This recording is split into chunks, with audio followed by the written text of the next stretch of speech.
I heard something. You heard something. So I was like, yo, something downstairs. Was she doing a hooting and hollering and everything like that, whatever. She was like, what? I was like, yo, I hear something. I stopped stroking everything. She's like, oh, no, just keep going. There's nothing. So I was like, all right, so I'm catching back my groove again, whatever. Right. The podcast, you can't win. Talking a good game, you can't win. Topics never lame, you can't win. Win. Not your average Joseph. Marvelous. It's ridiculously funny. What's up, y'all? Marvelous. And I'm not your average Joseph. And we are the Podical Sons. Let's start the show. Like, comment, subscribe, all the above. All of the above. Wow. At Podical Sons Podcast, all streaming platforms, socials, Podical Sons. And yes, we are here. How are you doing today? I'm doing good, man. You know, I took out some sweaters out of the basket. Sweater? Sweater, yeah. Sweater. When September rolls around, I try to get that stuff. Nah, this thing kind of toasty for now. It is kind of toasty for now, but I went outside. prepared. I was outside in like short sleeve earlier. Yeah. I was like, bearing arms, man. I'm like, all right. They say this week is supposed to be nice. They say that during this week, we're supposed to have some really nice weather. So, but I wasn't mad for the weekend. I was mad for the weekend. Yeah. No. Yeah. Because I wanted to say, like, during the week, I guess, like, when you're getting up in the mornings. Yeah. To go to work. A little risky. And risky. There's a confusion time. Right, I always call it like you're in fall and spring, you're never going to get the right coat, right? Right in between, You're never going to get the right jacket and stuff. You'll leave the house one point and then you want to strip. Right. And then in the nighttime, it probably get all brisky again on you. So you never know. But do you have like, I call it the temperature change trunk? Where in your trunk, you got a section of clothes where it's like, if the weather switches up on you, you're good. Yeah, I do. As I call it, the temperature change trunk. I thought I didn't know you did that. You didn't know how to? No, because I always did that. I thought that was weird. Like, I'm like, people might look at me as different. I got a spare of kicks. I got some other things and stuff right there. Yeah, because you never know. You never know. You never know, whatever, right? Because I'm looking like, I can't remember where I went, but I was a young lad at the time and I had to escape an angry dad. Okay. Right? Yeah. Doing some naughty deeds with his daughter. Right, yeah. And I had to go out through the window. That sounds like a spare clothes truck. No, I like, because the thing and stuff is I'm not wearing my shoes in somebody's house. No. I was raised different. Right. Right? Yeah. So I left my shoes where I thought I should leave them, by the door. By the front door. She never said, take your shoes up and stuff and bring it to the room. Yeah. And everything like that. Yeah. So then it was a yell out or whatever, like, we in her room kind of like, boo-booed up. We done did what we had to do, but we just kind of just silking it. Right. And then like, I hear like the door closed and you're like, who the fuck wears Jordans in here, right? So I'm looking like, so I get dressed quick and I'm looking like, yeah, I'm going in this closet. Like she's like, yeah. Go in the closet, whatever, right? I'm wondering the rationale. This is because you gotta. How old were we at this point? I was 18. Yeah, I was 18. Yeah. So I was like, you can tell the young couple thinking because he already seen the shoes, but somebody's still gonna have to hide. So I was like, let me dip. But I was like, I need my kicks. It wasn't cold or damp and stuff at that time and stuff, whatever. Yeah. So it's a penitentiary chance and stuff. I send her a text message and stuff. No. Before I dip, she's like, I gotta grab your shoes and stuff for you. I'm like, yo, you better have my kicks. Yeah. And then I was like, I walked down the street to one of my peoples came to come pick me up. I called them. I was like, yo, I don't got no shoes. I can't get it on a bus. Isn't it no shoot, no shirts, no shirt, no service? Yeah. So I was looking like, I need kicks. I look like a madman. Yeah. So he came to come scoop me. I mean, you could have used the excuse that you just got robbed for your Jordans. True. You might have got away with that. True, I am. Yeah, black. they are Jordans. Yeah. And they are Jordans.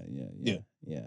You're right. I wasn't thinking. I was a young lad at the time. You were just glad you escaped. What? What? I know. I got caught once. You got caught once? I got caught when I was like 16. Ooh-wee. It was about a girl's stepfather and stuff, whatever. And I think like, he was a big dude, bald head. I think he was probably about like 6'2", 6'3". I know. Wow. Big back. He's like, he could be a possible linebacker back in his day. Yeah. Right? And when me and young lady at the time, we were in her basement, and her basement had a futon. You remember those big screen TVs? Yeah. They had one of those. This was back then, the whatever. projection TVs. Right. Right. And then they had a pool table and stuff whatever down there, whatever, right? So with the futon and the pool table and the big TV, like, these are my two options and stuff, whatever. A back shot on the pool table or pull out the futon and just get busy. Right? I've never been upstairs. Okay. So when the time I finally went upstairs now, whatever, I think it was a situation where I don't know whose room is whose. And she took me to the parents' room. I didn't know it was the parents' room. Right. I didn't see no photos or something like that. Like they might have been like an angry couple or something. Like, yeah. No, because you would think like your side of the bed, you have a photo of your wife. At least the wedding photo. Yo, something. Right. Yeah. Something. Yeah. Like, you know what I'm saying? I was like, yo, there's no love here, but I'm not discriminating on these people or stuff. No, I'm here to hit it. Yeah, I'm here. Because I didn't know whose bedroom it was. So then when I'm doing the thing and stuff, I was like, the Three Little Bears. Yo, all I hear, this room feels just right for me. I heard something. You heard something. So I was like, yo, something downstairs. Was she doing a hooting and hollering and everything like that, whatever. She was like, what? I was like, yo, I hear something. I stopped stroking everything. She's like, oh, no, just keep going. There's nothing. So I was like, all right, so I'm catching back my groove again, whatever. Right. Is she still hooting and hollering? And she goes back to hooting and hollering and stuff, whatever again. And I'm like, I'm hearing shit because I'm annoyed now. Whatever, right? But young, dumb, full of cum. You said this is her stepdad? Step-pop. Okay, step-pops. He came in, kicked in the door. He didn't wave no fo, but it was good. I might just say if it was like her biological pops, we might not be having this conversation right now. I know step-pops bond is there, but the biological pop bond might a little bit different. Let's play devil's advocate real quick with this then, and then we'll get to some shit. You're a stepfather now, right? You're like the same thing, like you shouldn't really give a fuck. But your stepdaughter's fucking in your bed that you fuck her mother in. Yeah. You're still not gonna be upset? Oh yeah, I'm gonna be hella upset. Okay then. So I'm gonna be hella upset. So that's why he was upset. Yeah. But I'm saying though, he was upset to the point that he didn't kill you. The biological father, on top of everything else, might have killed you. Why? Because he would have been like, that's my blood. Blood. Wow. To the stepfathers out there didn't go on to kill for their stepdaughter, shame on you. Shame on you. Wow. Yeah, he caught. He yelled and everything. So like, what the fuck? I jumped straight out the vagina. And I was shook. I was shook it. I got dressed with the condom on. I was like, sir, I'm so sorry. I kept saying, sir, I'm so sorry. I was like, yo, sir, I'm so sorry. yo. I was 16. I'm so sorry. What? He said, little nigga, shut the fuck up. I was like, I didn't hit it. Sir, please just remember you were young once. Young, dumb, and full of cum. You gotta try to remind niggas at that point. You was just like me. Please don't kill your former self. It was a scary moment. I was so scared. Then she's arguing and stuff, and he's like, you fucking in my mother, your mother in our bed?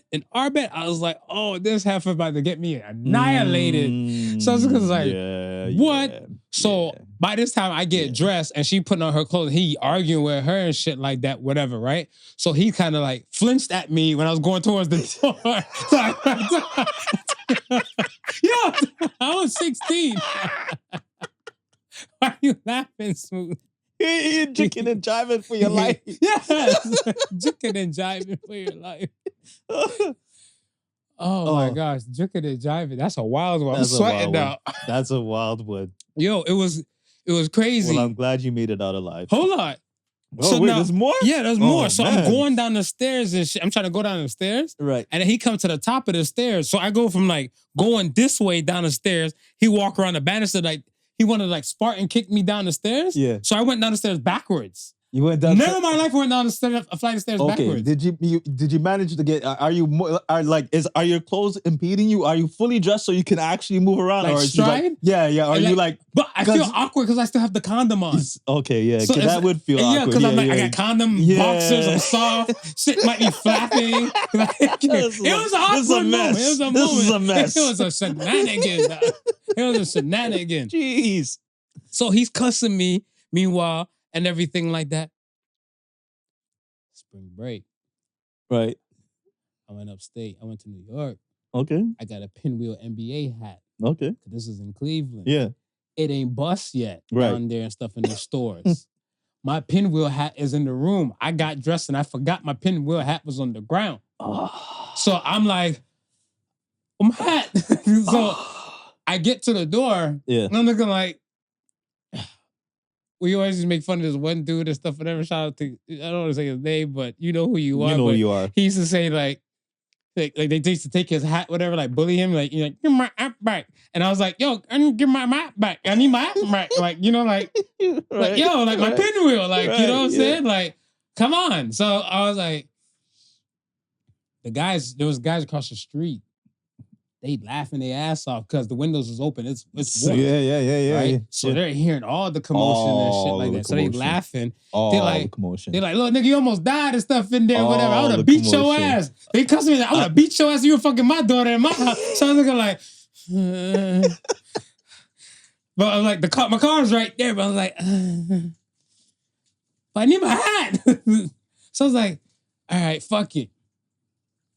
Her cousin, or bootleg cousin, is coming down the street to go to her house and everything like that, whatever, right? Right. So, you know, I was like, yo, I told him, like, I forgot my hat. Yeah.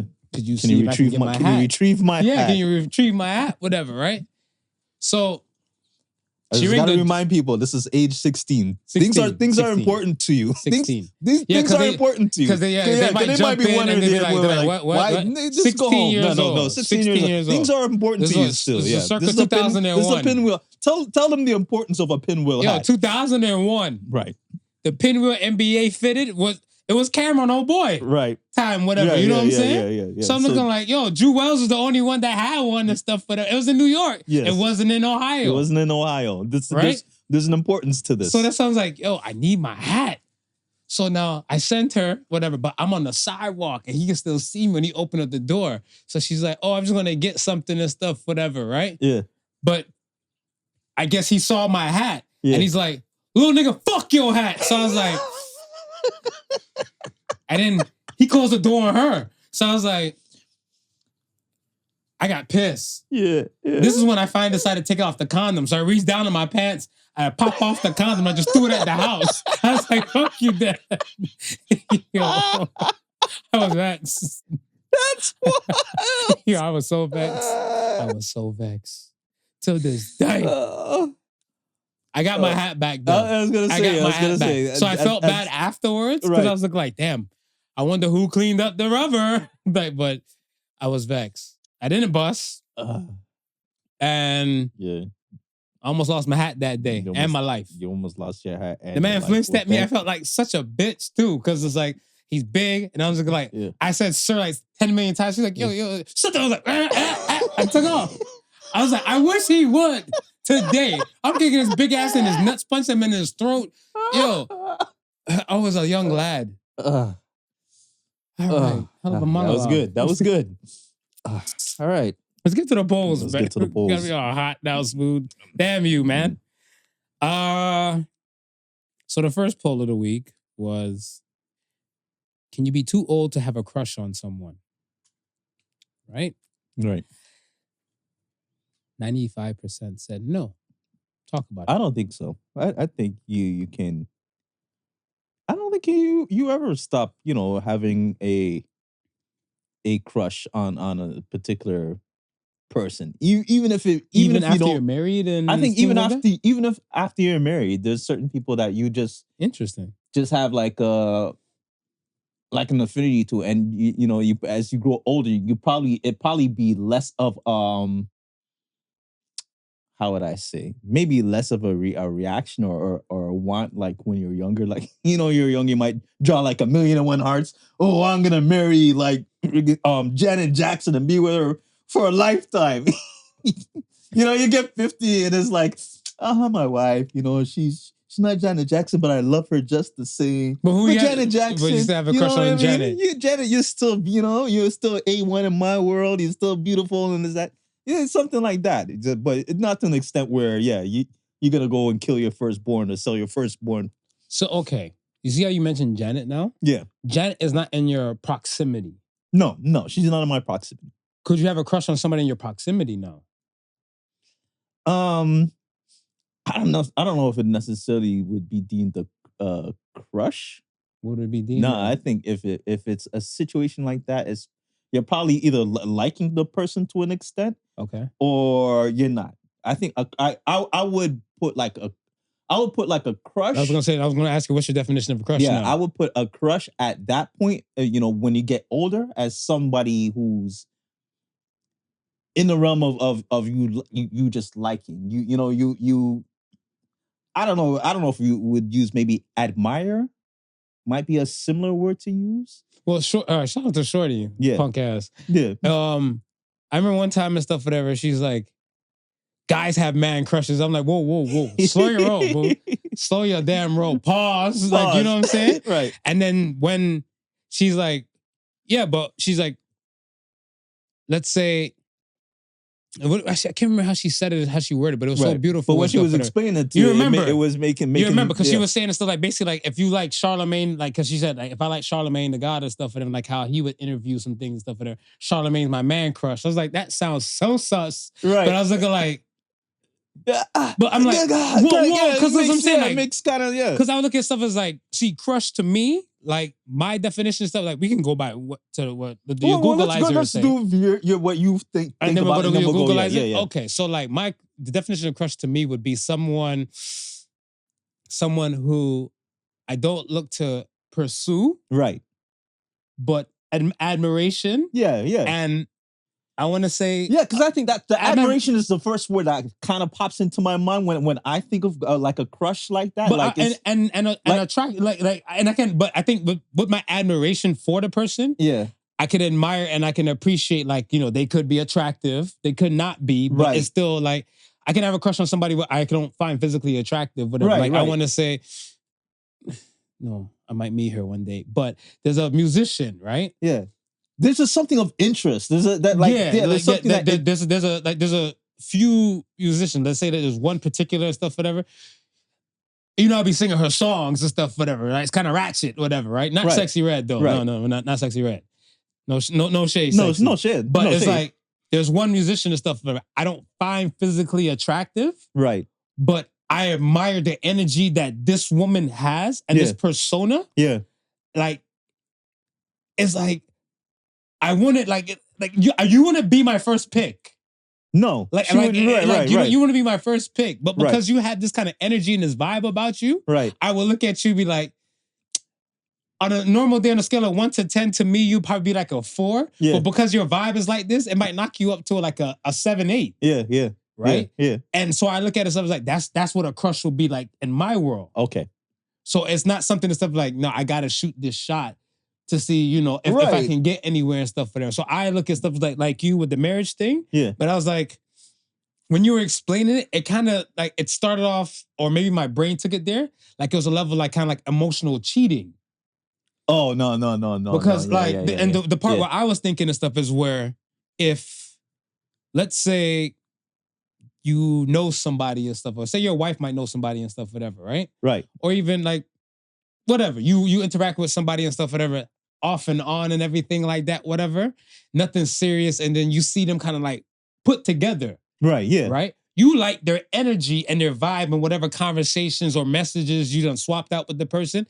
Nothing sexual, nothing crossing the board. Nothing, yeah. Whatever, right? But then you see them now in a put together state and you're looking like, because you already have admiration for this person to this level, now you can appreciate that they're also attractive. Another thing to kind of add to their attributes. Right, yeah. Right? Yeah. And I'm looking at them like, that's just a crush to me. Yeah. But I'm like, when you're now interacting and stuff with the person, like in close proximity now, I would feel that I think this is emotional cheating. I was gonna say it may not start as emotional cheating, but it would definitely have the potential to get to that point, right? So I say, and that's why I say, as an older person, that your idea of crush is probably still gonna be reserved to like your actor, your actress, your athlete, somebody who it's not going to be that immediate connection to. You know what I mean? Rather than somebody who, you're right, it's just like, your coworker who you might think is, smart, intelligent, brilliant, and if you got too close, those things might just get magnified in your eyes, and that's a situation you don't want. So proximity means everything. Then, yes, when it comes to a crush, I would definitely think so. I would definitely think so. That's interesting and stuff. I would definitely think so. Like my wife could have a crush on Idris. I don't give a shit. But if Idris moves next door to film a movie, you know what I mean? Yeah. Get the fuck off my property. Yeah, I'm taking a couple of days off. Well, I'm taking time off of work, and that's okay. And I'm gonna be an extra on set, and that's okay. And that's okay. And that's okay. Whatever. It's your woman. Whatever. Right? You'd be like, yo, die. Like the fuck is up? Yeah. Don't worry. I hear my wife's comments. I'm gonna stay home. Yeah. Okay, so one of Google's definitions is a brief but intense infatuation for someone, especially someone unattainable or inappropriate. So I guess if it's in an inappropriate manner, right? Like, I could see myself bending, breaking that back. Yeah. Crush. But unattainable. Unattainable goes with that proximity thing that we're talking about, right? Because if they're within proximity, then they become attainable. And that's where the problem lies. That's no longer a crush. It becomes OnlyFans videos. It becomes emotional cheating. Dirty mind of mine. Silly me. My bad. Okay. All right. So the next poll, on to the next, is do you work on your birthday? And this was a little funny battle and stuff. This was a battle? Yeah. So 65% said no. 65 said no. Okay. So, let me give you a little origin to why this question. Let's get the background story. So one day I'm talking to Smooth over here, Exhibit A. We're talking and stuff, whatever. And this is before Mexico. This is before he dipped off to Mexico and stuff like that. It just the Mexico thing slipped my mind. Right. It just slipped my mind and stuff for there. So I'm looking like, tomorrow's your birthday, my guy. What was going on and everything like that? Whatever. What you doing? You going for brunch with the missus? Like you're doing this, that, and that. What are you doing? Like, should I take the day off and stuff and everything like that? Whatever and everything like that. And you're like, no, I'm going to work and I'll just come back home. I'm like, what? Say who? What? You work on your birthday? You're like, yeah, my birthday's just another day. Your wife got irate. Yeah. See, I'm not working on my birthday. I was like, no, that's sacrilegious. 11th commandment. Thou shalt not work on thou's birthday. Yeah. So I'm looking at stuff. I'm like, this is wild. But I'm looking like, what? And then we got to the thought and stuff. And I'm like, yo. And then you're like, I wonder how many people work on a birthday. I'm like, that is a good fucking question. Because my thing was that I would always say a person, this is before, right? I would say a person who works on their birthday is a lonely person. Yeah. Because if you're off on your birthday, you might not be around certain people. You might be in a solitude kind of thing and stuff, whatever, get to a point, you know? Yeah. And then if you are at least at work, you're around some people and stuff, whatever, and be like, I ain't doing too much today. You can maybe do the light shout out, whatever. Like, I don't know. Probably go get something special to eat. It's my birthday today. You know what I'm like, oh shit, it's your birthday. Yeah. I wanna say happy birthday. And then, typically, unless you work for one the like you have some of the like the proactive companies that have, the employee birthdays down. So, they might give you a little shout out. HR might say, hey, it's so-and-so birthday. Yeah, some places they might get you with like a cake. We got the day off. You got the day off. So like in our vacations and stuff, whatever, at work, right? It's birthday. So you get a 7.5. Yeah. Coded in, whatever. Now you can work on your shit. You could work on it. It's active and stuff, whatever. I'm not sure. Don't quote me, but like I want to say, I don't think it's active anytime 30 days. Like it goes like either 30 days before your birthday or 30 days after your birthday. Anytime way before then, no. So let's say your vacation days reset and your birthday's in November. Yeah. You can't take a vacation and stuff in like June and say, I want to use my birthday. Right. It's gotta be close, either on the day of or within. Yeah, either 30 days before or 30 days after and stuff, whatever, right? So I look at it, so I'm like, fair. I see that. I get it. Yeah. So y'all already paid me for the day off, whatever. Deuces, I'm gonna use it. Deuces, yeah. Like, say less. Yeah. Right? Because what benefit is it to you to work on your birthday that they're going to pay for you not working? I tried it once. Yeah. I tried it once, whatever, because I think the time, I believe when I turned 30. Yeah. So when I turned 30 and stuff, whatever, it was so friggin' funny. Like, I was 29 chilling and stuff, whatever. I'm like, yeah, 20 fine. 20 fine? 20 fine. Waiting to cross over? Well, because remember, like, April 29th, and it was my champagne birthday, so it was my champagne year, right? When I'm getting ready to cross over and stuff, I want to say probably say the morning of the 27th, I sprouted my 2 first gray hairs and stuff, whatever, like in my mustache. I was like, yeah. How, Sway? How?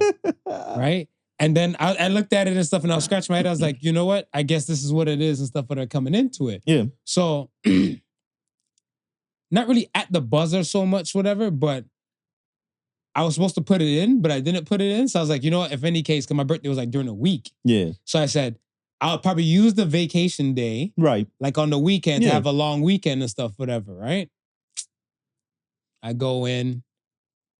They gave me a cake. Some of my peoples and stuff who rock with me like that, they gave me a cake. They bought me a Playboy. Because like, you know, for the King of Pervs, they gave me this Playboy. Right, yeah.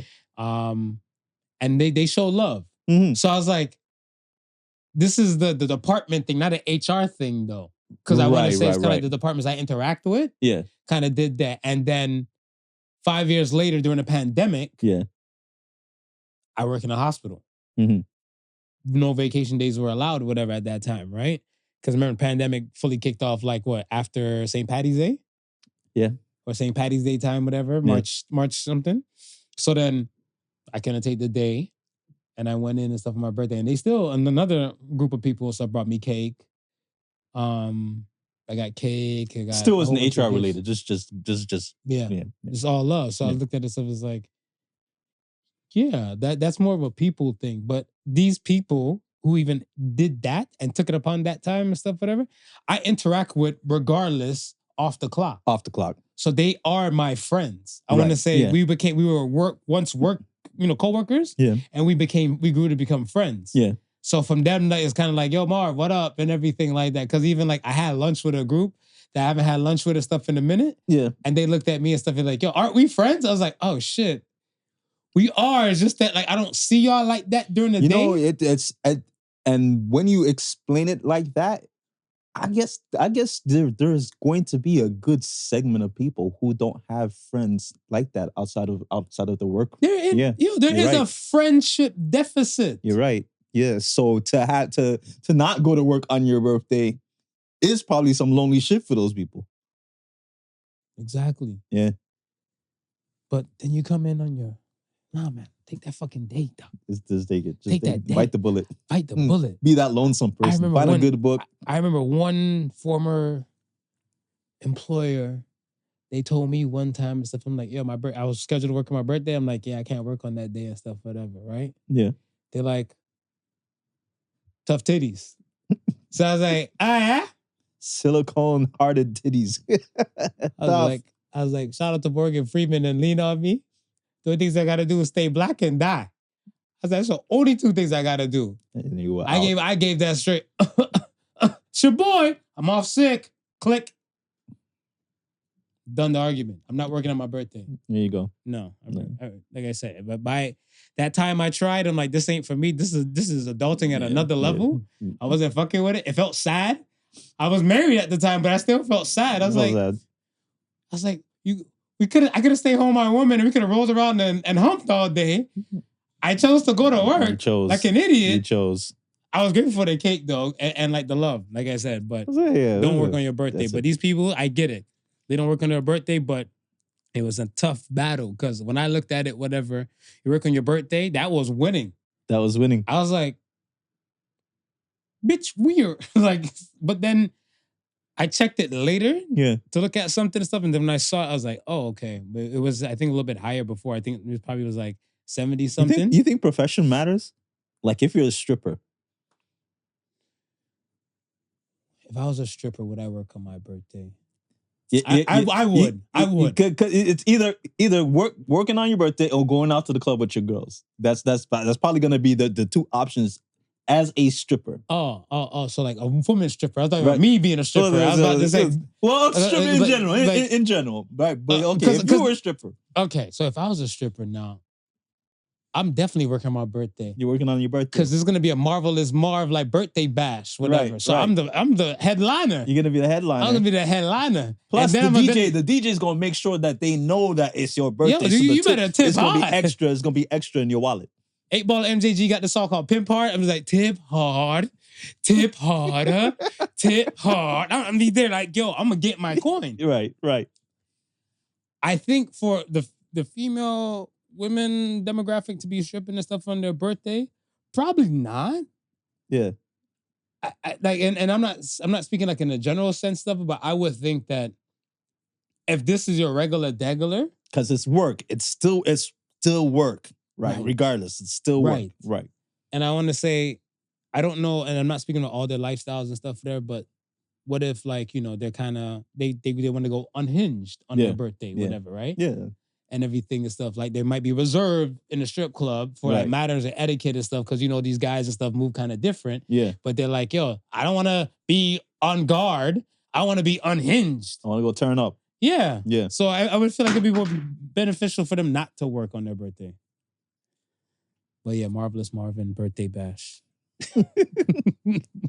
It's Marv's birthday. Dig a little deeper in that purse. Put your meat hooks together for the chocolate. Sexual chocolate. Yo. Are you ready to blow out his candles? Hey. Yo. Used to be a DJ at a show club, huh? I can tell. They were like, I heard they have no behavior in there. No, I heard the women have zero behavior. Zero chill. Zilch. Zero chill. Zilch. Because a cousin of mine, her ex-boyfriend was a stripper. Okay. And the man told me and stuff, whatever. Him and my cuz got into an argument one night, whatever, right before he went to work, whatever. Right. And they were vexed. So she was pissed off, whatever. She actually went to work, but she in the back just drinking, just watching, because she's like this motherfucker. She took him and stuff, whatever, right? So it kind of felt like, what do they call the porn stars? Like the suitcase pimps. She felt like she's she's the pimp, she's the real pimp, whatever. Like make that money, bitch, and bring it home. He's there pissed off. I guess he's probably looking at her like, when I'm done working, I gotta go back and finish this argument or whatever the hell. Yeah. Chicks are screaming right here.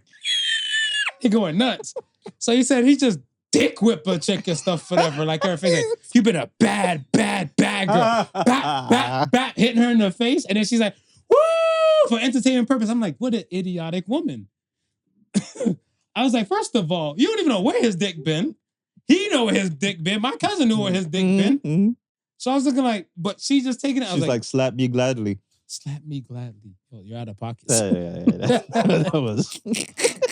But I mean, she held her hand up. She did. That she did. So, yes. Well, let's not work on birthdays, folks. Let's not. Let's enjoy life. All right, my friend. Yeah. Where do you want to start? What you want to talk about?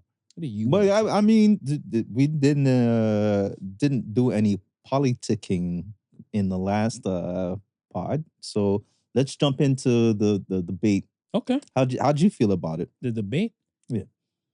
You know my analytical ass. I took notes. Yeah, you took notes. All right. But my notes, I don't know if they're podcast ready, but I mean, I can shoot one. It might be controversial. Okay. Because I didn't watch it at all. Okay. I didn't watch it at all. So to give me the gist in your way, but try and realize that we still want to be here. Okay. A few more episodes. Okay. At least. So previously on America. Previously on Divided States of America. Okay. Kamala, she held her own. She baited the fuck out of Trump numerous times, and it was beautiful. Okay. Because I didn't expect him to react so like that, because I thought about how he handled Biden. Yeah. And he was so poised, but I guess he knew Biden wasn't like Biden was a tick on a big dog. Right. So he didn't flinch when Biden came with any kind of thing, whatever, and he just annihilated Biden. She couldn't wait to attack him. After he said his piece, and then she went in, she's like, unlike this one over here. Like, she went at him and stuff with her, and then she got him. She baited him. Right. I was saying commercial breaks. I'm like, once I see him slip out of character, I said, after the first commercial break, you need to fucking regroup and come back. Yeah. Not like I'm supporting Trump and everything, but it was like... It's like, go to your ring corner. Yeah. Your coach is supposed to say, listen, man, she threw some jabs. She had you running. Yeah. She has you running. Like, I want to say, like, you know what it looked like? If this was like a fight, she threw 95% of the punches in the match. Okay. Right? So I was like, because he lost his composure. And then in that first round of stuff, that's when he mentioned the whole... In Springfield, Ohio, they're eating cats and dogs. Those memes I was and flying around. But there's a body cam video about not immigrant though. I don't know. She could be. Right. We're all immigrants. The Native Americans, the Aboriginal folk, the indigenous folk. This is their land. We are all immigrants. We're visitors to them. We're visitors. We are all immigrants to them. Right. Let me say that first. Yeah. Black lady. The neighbor said they saw her chomping on Meow Mix. Like chomping on the live cat. So they seen chewing on cat. The police shine the light in her mouth, in her face, and she had cat fur in her teeth and like on her face. Right. And blood on her face. Okay. Right? Yeah. And this is Springfield, Ohio police. Okay. So I'm like, was it propaganda? Or did somebody AI this? Because I don't. We live in scary times. We do. We live in. It's AI like I, is real, and like people at one point we used to say, "Seeing is believing." That I don't know what I'm seeing no more. That's gone out the window. I don't know what I'm seeing no more. That's gone out the window. So when, I want to say moderators and stuff, and the moderators were going at it, and moderators like, that is false. They no place are they eating cats and dogs and stuff like that, whatever. Yeah.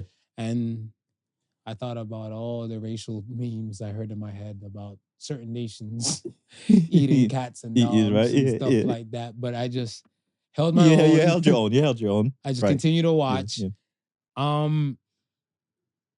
More, I want to say, in any case else, whatever, she didn't tackle, I want to say, he dropped the ball on a lot of things. He didn't answer a lot of questions. Okay. So he wasn't winning any kind of support or stuff, whatever. Not by anybody by a long shot, whatever, right? Right. For her, she didn't answer. She just kind of like gave up when it came to Palestinian and the Israeli and the wars and stuff like that, whatever. She just let her know like she stands with Israel. Right. Right. And I looked at that and stuff, whatever. Is like, I knew that was a hot button topic. Yeah. But if we're being honest and we're looking like racially wise, you would think, and we'll get back to that because I don't want to talk to you about that and some other things and stuff with her about, like, you would think that maybe because she's a woman of color, she would kind of side with the people of color, like more so the Palestinian folk. Right. Yeah. But I understand her Democratic Party has certain things and stuff, like certain constituents to appease. Yeah. Yeah. Right? And that was not the time to diminish, I want to say, your campaign support when you're not in the promised land yet. You're working your way to it. Right. So like I said, it was a lot of political science going on. Yeah. With a lot of, like, I want to say, philosophy behind it. Of course. But maybe it's just me because I'm a deep, like, I'm an overthinker. Yeah. And I don't think shallow, right? Right. So I looked at it and stuff, was like, yo, this was her thing and stuff all the way. Like, I remember, like, in the June time, the Democratic Party, they were shitting themselves and stuff, whatever, because, you know, what Biden did. Yeah. And it's kind of like, I think before the first commercial, they were probably backstage, the Democratic peoples and stuff was popping bottles already. They're like, save some bottles for Kamala when she comes back. So when she comes back here, we could pop the rest of the bottles with her. Because they were already in sauce. They knew they won. Yeah. They knew they won. Yeah. So I looked at it and stuff, I was like, yeah, obviously, right? Everybody could see and hear this and stuff, whatever. But where my slight issue kind of came up with. Obviously, they touched the hot button thing about the abortion stuff, whatever. Yep. She mentioned about IVF. And this is my, okay. I don't know. Right. Cancellation question. You want it? Well, I mean, before IVF for the people in the podcast in vitro line fertilization. Yeah, it's okay. In vitro fertilization. Yeah. So, you ready for this? Yeah, right. All right. This is not on topic. And, this is just, more of uncut. Is IVF a luxury or a must? It's a luxury. Luxury to me. I mean, we're men. We're men. Yeah. We're men. Sorry if I offended or hurt anybody with my thoughts. This is just the views and thoughts of Mr. Not Your Average Joseph. We're men. Put that out there. But hear me, and this is where, we're going on this ship together. Tell me, Louise. All right. It costs bread for IVF. Yeah. It costs bread. And it's not covered by any, is it covered by any? No. Right. No. Okay. It costs bread. But when Kamala was saying the stuff, whatever, for mental health, I guess kind of mental health awareness and things and stuff pertaining mental health awareness. I don't want to butcher it, whatever. Yeah. Around a mental hygiene around women who have to go for IVF. That's a luxury right there. Right. Yeah. Right. So I'm looking at them like, what is we saying? Right. I don't want no government dollars and stuff, whatever, to come fund somebody's luxury. Right. Even if it entails you can't do this and stuff, whatever, you're spending your bread and now you have this. Why should we fit the bill for? Exactly. And this is what I'm saying. That's what it looks like. I'm an asshole or I'm a man and everything like that, whatever. It's unfortunate that, some women can't have children. Right. But there's some men that can't reproduce and stuff as well, right? Yeah. Maybe too many hits in their groin or some other circumstances and stuff, whatever. So look there's people that can have kids and cannot have kids. And if you choose to have kids and stuff like that, whatever, pay like you weigh. And then do what you do. Because I can't tell you what to do with your money. Yeah. That's how I feel. Yeah. So I was like, you lost me, Kamala, with that point. Right. But some stuff, nevertheless, she did cook. Okay. My question to you and stuff, right? This is what I want, and this is where it comes back to the topic and stuff. Do you think the world is ready for America being that place, that great nation that it is, to known on the planet, where they can still be respected to have a woman sit at the leadership table, commander-in-chief? Because I thought Hillary and stuff, whatever, no shade and stuff, whatever, but I thought certain things that Hillary went with was kind of in the lines and stuff of obesity. Yeah. Because she was working with Obama. Yeah. Right? They never gave it to Hillary. No. This is a white woman in America. I think for her, it's all gonna probably fall on the first year or two. How she operates in the office. I think it's gonna start off as she'll receive the hate as being the first woman of color, first female president of the United States. Can you do the job? I feel like it'll be a lot of that. I don't think it's going to be anything different than what Thatcher faced when she took over the job as Prime Minister in the UK. A lot of scrutiny her first few years. But she did, she accomplished a lot of things to the point where she won over a lot of people. And, she was in there for a while. So I think that's what it's going to have to be. Gotcha. A lot of the policies that if they win on the policies and then execute those policies, then there's nothing really to argue with, right? It's no, she said she did what she said she's gonna do. Okay, what are you gonna do next? I can probably trust you, as opposed to everything else. What you're saying is 100%. Yeah. I agree. I agree with what you're saying. I look at it stuff as that how you broke it down. I would change my mind and stuff on it. I look at it stuff as where and I always forget her name, and it pisses me off. And I always look up this lady, the Prime Minister of New Zealand. The female prime minister? Right. Yeah. Dude, just fuck it. I gotta give this Yeah, lady her respect. let's give her some respect. Let's find her name. But with her, I think with the what's that? The shooting? You know the mosque shooting, the mosque killing? Yes. Jacinda Ardern. Yes. So with her now, after that, and then they did the whole ban on guns and stuff in New Zealand. I thought that was freaking dope. When they came to the pandemic and like New Zealand cases of like COVID was damn near zero. Fuckers was having concerts and stuff for that. Right, I was like, that was dope. Yeah. I was like, and anywhere else, everybody's suffering and stuff for whatever. New Zealand, I'm like, I don't know New Zealand. They won't let you in. They closed off their borders. So I was digging that, right? And I thought about her and I thought about Margaret Thatcher at that time. And I look at the stuff as where New Zealand, I want to say, I wouldn't really put them in a powerhouse of countries. No. To play. No. That's why. Yeah. Right? But Margaret Thatcher, definitely. The UK, United Kingdom and stuff is definitely there. Right. For the power moves and stuff, whatever, right? But then Trish Truss, who was there, who was sworn in by the Queen and stuff, whatever, and exited when Charles.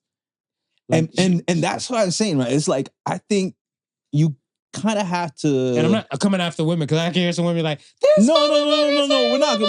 We're not coming after women, but I think it's still a position where you have to even as a woman, you have to find some sort of.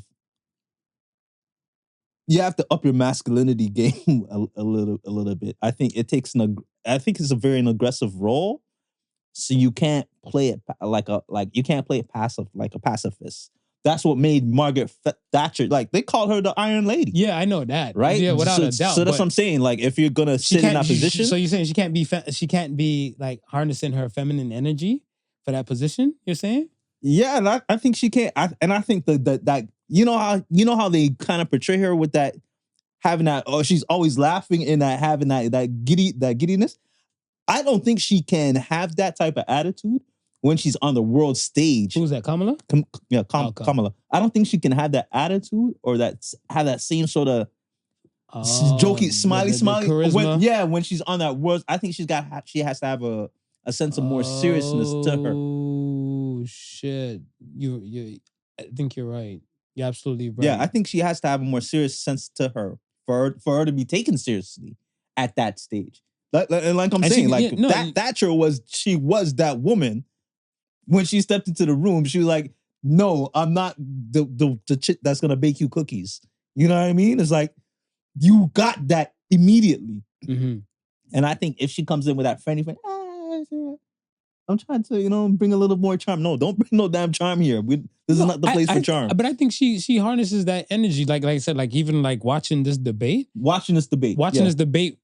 by far. But even her other like conversations and stuff, she just alluded to a lot of things and stuff before. Right. But I don't think like you see a debate with these commentators compared to like the press. Yeah. I feel like the press are way better than the commentators. No shade to David and no shade to, you know what I'm saying? Yeah. Like I just look at this stuff as where this feels more scripted on what we're gonna ask you compared to the journalists in the face with the phone in your face telling you and stuff. And they're like, we heard you went to prison. How's the sex? You know what I'm saying? Right. You have that, like, you're under the scope and they're looking at you and you gotta be poised and composed to answer all of this and stuff, whatever, right? Even if you took one of those journalists from like the pits of hell, and like I said, I'm not shitting on David has been doing great work for ABC. Right. I would never do that and stuff to that dude. But I'm looking at stuff as like, you're not on front line no more. No. Like I feel like the questions that like, let's say, and like a top interviewer, like a RIP Larry King, whatever, right? He had that nitty gritty side of stuff to him, whatever. I don't think David has that to say like, yo, I talk to the people on the streets now, whatever. You're here now. You were sent at war at these places to do these interviews, right? Investigated things, and now you've climbed up here. Yeah. Do you come back to ground roots and stuff and say like, I have a personal blog or I have a personal podcast that I just talk to regular people on the streets to find out what's going on in the world. Yeah. These journalists are. They're Yeah. like regular moms and pops and stuff out here, or uncles and aunts traveling the world, doing these things, making this bread, probably not get enough bread. Their questions would be definitely different to ask vice president and former president. Yeah, yeah. So I look at it as where if they were to ask her, she would have alluded for sure.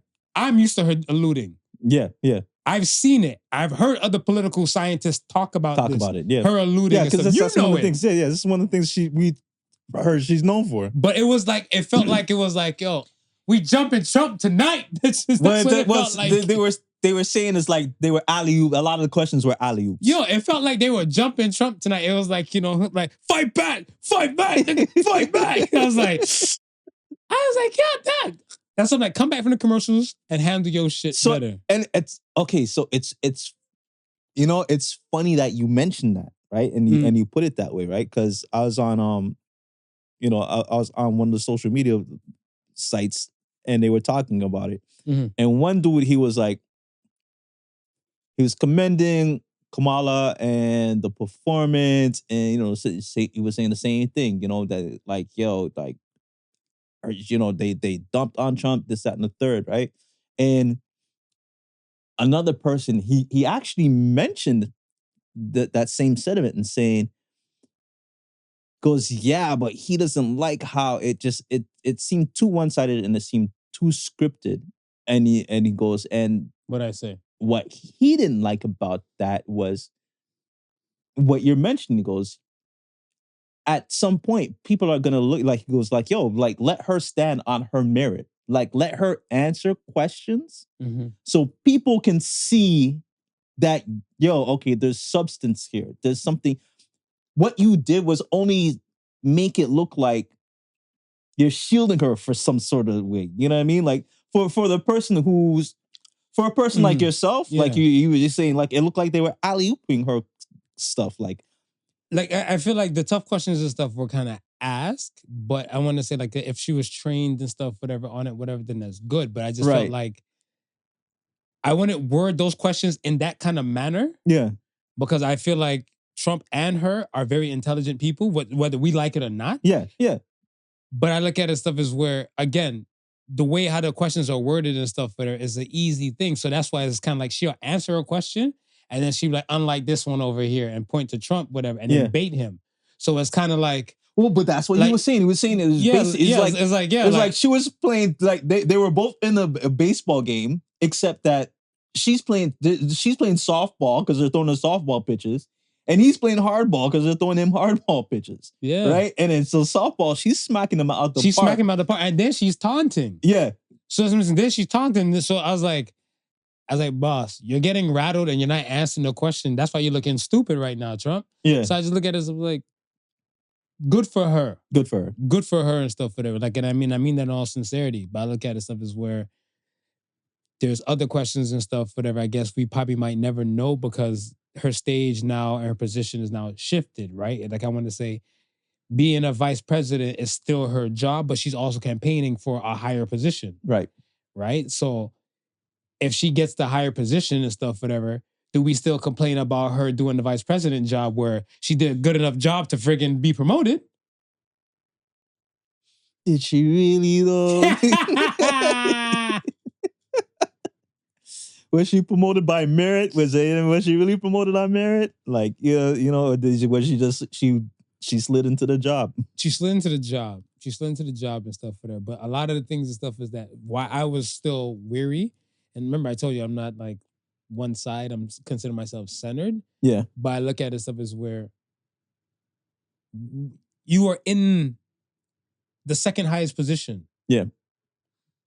You have to answer to what you and number one are doing. Oh, to the current state. China is ready to go. That's what I'm saying. When Trump keeps saying this stuff, this thing like, yo, I'll end this shit and stuff like that, whatever, right? Right. If you follow the money, he has a higher probability of ending it than they do. Yeah. Yeah. Her and Biden haven't ended it yet, whatever, right? So now you're going to put her in a higher position and stuff, whatever. Those waters in China still be at stalemate. Kim Jong-un, this week, he made a statement and stuff saying that, like, yo, his shit is ready to go against the U.S. They're... Boss, the only person that's shaking his hand was Trump. Yeah.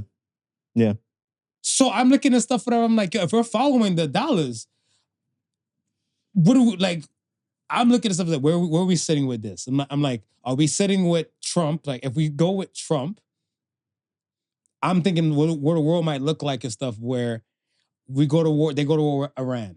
Yeah. Right? And they probably annihilate Iran. She asked Iran. This. Was Kamala asked about her policy with the with the Iran? Yeah. No.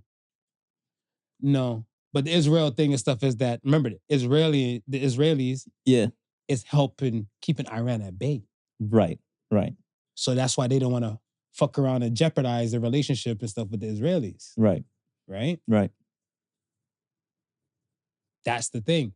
Trump is looking like, fuck that. We just gonna deal with Iran. Yeah. Go in there, change regime, because that's what the US does, whatever. Yeah. Go in there, change Go up there, change the regime, and then once they change the regime and stuff, and it's to their liking and stuff, whatever, see what else happens and what else they can change and stuff, whatever, in this stuff, whatever. Because the talks about BRICS, if they said BRICS has been planning for like way before like Biden got in office and everything like that, whatever. This was probably the reserve thing until the Democrats got in. Yeah.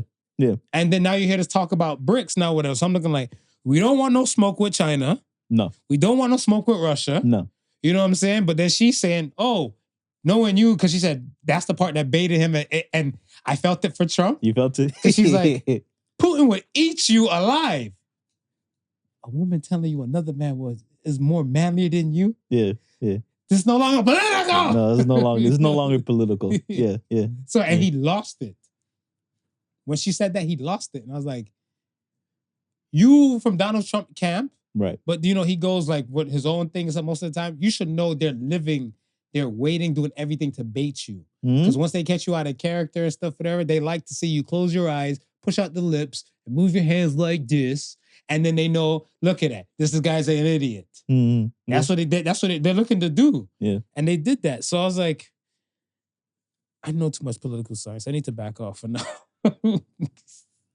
The vice president debate is October 1st. Okay. So, that's the vice president debate. Okay. Do we see another debate or another national televised? Yeah, we see another national televised one. The vice president. Okay. I feel like Tim Walz and stuff is gonna devour JD Vance. Yeah. Because even they mentioned something about Vance, and then Trump said he wasn't aware. He hasn't spoken to JD Vance. Okay. About the matter. Okay. You and your running mate need to be talking day, damn near anything that might incriminate you or make you guys look bad. Right. Trump should never say a statement like that and stuff, whatever. Or even if it's true to what he's saying and stuff, whatever. Yeah. This shows discord within your own building, your own writing. Yeah. So you're predicting another Democratic victory here. I don't think it's like a full Democratic like sweep and kill, whatever. But I do feel like it's stuff that Vance might be more younger. Yeah. So I think because Vance is younger and stuff like that, I want to say his wording and his lingo and I want to say his rhetoric will kind of speak more to like more on the charismatic side. Okay. Compared to like Trump, because Trump is hated. Yeah. So my question to you and stuff, and then we'll move on, is would you respect a villain as your leader? Yeah, if they get the job done. So that's all that matters. Yeah, that's all that matters. I look at it stuff as what is it? Thanos. Yeah. Right? With the whole on Titan and stuff, whatever. Like he took upon himself like, yo, we gotta slaughter half of y'all so the rest of y'all can live like pop bottles. So the rest can live right, yeah. Right? So after you don't witness like your leader doing some villain shit now, whatever, you're like, we eating. Well, it's just going back to that? This is going back what earlier I was watching the whole locking up John Gotti or whatever it is, that getting Gotti, whatever it is on Netflix, and they were saying, I can't remember the two streets, but they said to the two streets they were saying, the police were saying, yo, we were the enemies. We literally we were the enemies because the mob guys were in those hoods, seemed doing good. You know what I mean? You needed a loan payment, you need something to take care of it. They take care of it. They took care of the people. So to the people, they're our heroes. They're not villains. They're heroes. They're our heroes. They're not villains. But to everybody else, they're villains. Like the drug dealer buying the turkeys and stuff like that in the hood. Yeah. Ain't no police come by and drop me off no turkey for me to eat. That's a fact. It's a major fact. That's dope. Okay. Do you see Republican former Vice President Dick Cheney as a Democrat? I don't see him as a Democrat. You don't see him? I don't see He's switching allegiances, like, because with the whole him and the Democratic like rally, the DMC thing, I was like, you used to be Republican, my guy. He used to be Republican. I was like, what happened? Like, should you be seen there? Like, damn, Amber Rose is at the damn Republican shit. Yeah. And you want to, I was like, okay. And yeah. Okay. I don't know how often that happens behind the scenes, like the known faces switch alliances. What do you mean? Like, like we see Cheney been rocking, Republican for such a long time. Now all of a sudden, we see him creeping over the next side. Like, how often do we see like the popular faces just make that move and say, we're gonna switch parties? My stupid ass answer to that, whatever, is money. Yeah. And the reason why I say I call it stupid and stuff, whatever, is because I realized one day, I had an epiphany and stuff when I was playing Pokemon Go, and I'll tell you where. In Pokemon Go, there's a thing where if you have enough like coins, right, you can pick whatever. Like, say you start off the game, stuff you could be red, blue, or yellow. Okay, right. But if you have enough coins, which is 1,000 coins, you can use this and switch teams. Okay, you can switch allegiances. Okay. So I always looked at it stuff is that if I see somebody and stuff, whatever, where like you were rocking this one way for the longest, this will help build you. Right. But now you got some coin now behind you now. You're switching sides. Right. It's for the coin. Right. It's the money. Yeah. Because I look at it stuff as like Dick Cheney was voted as vice president. Right. Under Bush. Yeah. Why are you at the Democratic Party? Sit your ass home on the FaceTime with somebody there. Like, switch the allegiances and something, man. The next thing I wanted to talk about was the Super Bowl halftime show. Let's talk about it. All right. Were you for or against Lil Wayne to do the halftime show? If I was for? Yeah. Yeah, I thought it would have been good if he did the halftime show. I mean, it's over Kendrick Lamar. Over Kendrick? Yes. Okay. Why? Yeah. And my reason is more of that Wayne, he's put in the more time. He's gotten status of pop star, status of superstar. Mm-hmm. And he's a legacy act at this point in his career. Wayne is in my top 5. Yeah. Wayne is in my top 5. Kendrick Lamar is not in my top 5. And there's no shade to Kendrick Lamar. No shade to Kendrick. But his fans will come after him like, oh, that boy, because he's from Toronto. He not like us. He not like us. Biased. You guys are biased.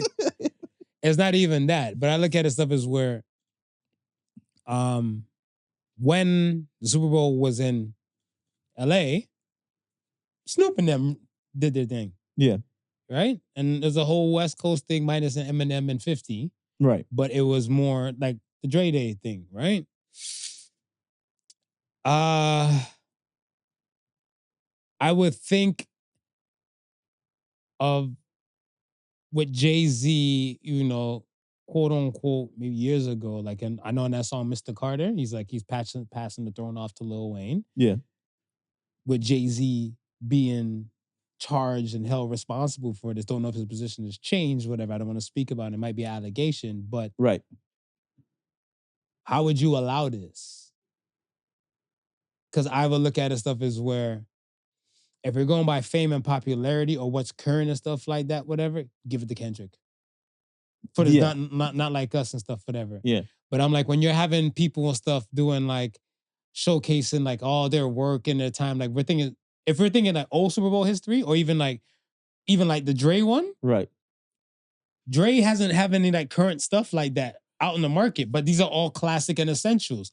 Do the same thing with Lil Wayne. And that's why I say I look at him as, because all those names that you mentioned, I think everyone, I would say up until The Weeknd. And I can see why they did The Weeknd, because he has a lot of hits. Over 1 billion stream songs. And a lot of hits underneath his belt. So I can see why they would do The Weeknd. But outside of The Weeknd, all those other performers that I look at, they're legacy acts. Right. You know what I mean? They're in it like albums deep, hits deep. You know what I'm saying? It's like, how many hits has Kendrick have? Like, if he has more than 10 hits, would he be lying? Yeah. It was. And not to say he won't reach there, but again, a legacy means you took your time, so he still got time to go. Yeah, because I was looking, I'm like, maybe we should question Jay's position and stuff on this shit now, whatever. Like, and I love Jay. Well, so how I hear it is that, talk about it. How it operates is that, and I know, is it Rock Nation? Is that they're operating under when they deal with the NHL, or is it something like a separate company? NFL. Sorry, NFL, or is it like a total different company is he using? It's just all NFL. No, I'm saying, is he operating as Rock Nation? No. Partnership with, or is it just Jay-Z? Okay, so how I hear it structured is that they operate as consultants. So they'll give you like maybe a list of 6 or 7 different performers. Okay. Right? The NFL vets the 6 or 7. They'll say, okay, we agree to those 6 or 7, right? Mm-hmm. Then the host city picks out of that 6 or 7, right? That's how I heard it happens. So I'm saying, okay, if that's how it happens, the whole city should pick Lil Wayne. The whole city, how does the whole city not pick Lil Wayne if that's how it truly happens? Right. So so when you were saying that just a while ago, I thought about, check this. You have your committee stuff that you're talking about, right? Right. I'm not beefing this stuff with the committee, but remember when we were talking about Coolest Monkey in the Jungle? Yeah. Right? With H&M? Yeah. When we spoke about that, we were saying that there could never be no black guy there, no Jerome or no Tyrone to help point to them and say, right. Hey, yo, right. This is racist, or hey, yo, this could be seen wrong. Right. You know what I'm saying? Right. Jay-Z is supposed to be that person for the NFL, no? Just to be like, hey, yo, this could be a wrong kind of position. Maybe we might fuck with the whole city, or here, let me throw you a mulligan and tell you who I would recommend. Shouldn't Jay-Z be that Jerome? He should. Oh, okay.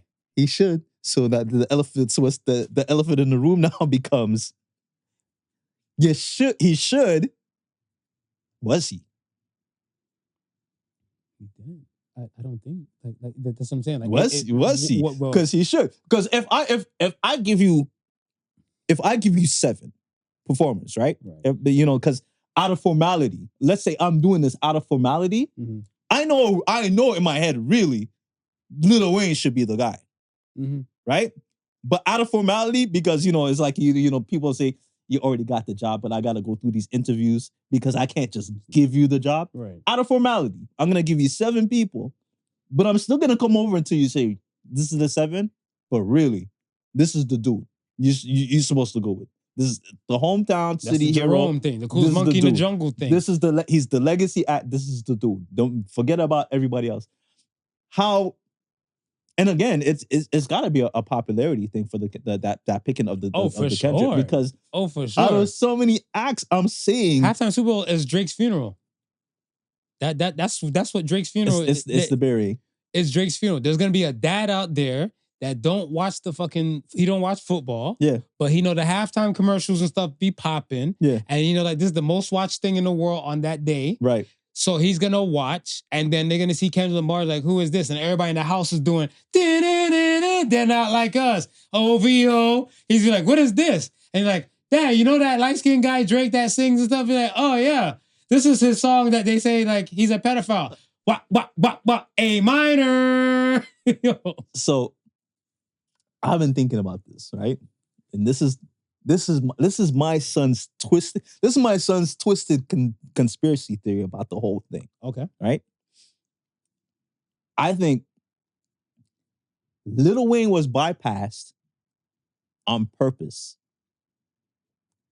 Kendrick was given a show, right? From Jay-Z? This is the powers of leader. Everybody's deciding on this is what to happen, right? Okay. Kendrick was given a show for that halftime to happen, right? Mm-hmm. For Lil Wayne to come out, right? Mm-hmm. And bring out Drake as a surprise guest, and they piece up everything on halftime. No. No? No. So that's my wild thought. No. That's my wild theory thought. We can put money on that. Put your money where your mouth is. It's not a definite. It's a wild. As I said, it's a wild thought. Yeah. But my more the methodical thoughts, I put the monies on. This wild thought is just this is one of those ones I'm throwing out there. Yeah. Okay. So if it sticks, it sticks. You guys are your conspiracy theory mafia, boy. The wild thoughts out there. I told you so. I told you so. Like, you guys are wild boys. I can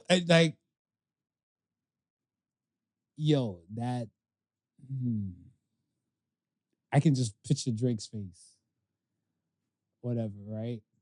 But I just looked at his stuff. I was like, yo, Kendrick. I was like, oh. And then Kendrick, he dropped another diss track this week. And I was like, how'd you feel about the track?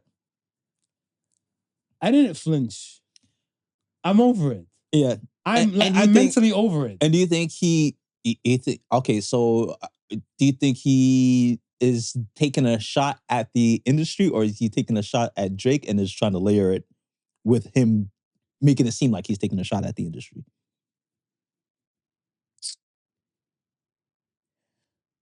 I would say it's still, it would be top heavy to Drake's side than industry. Yeah.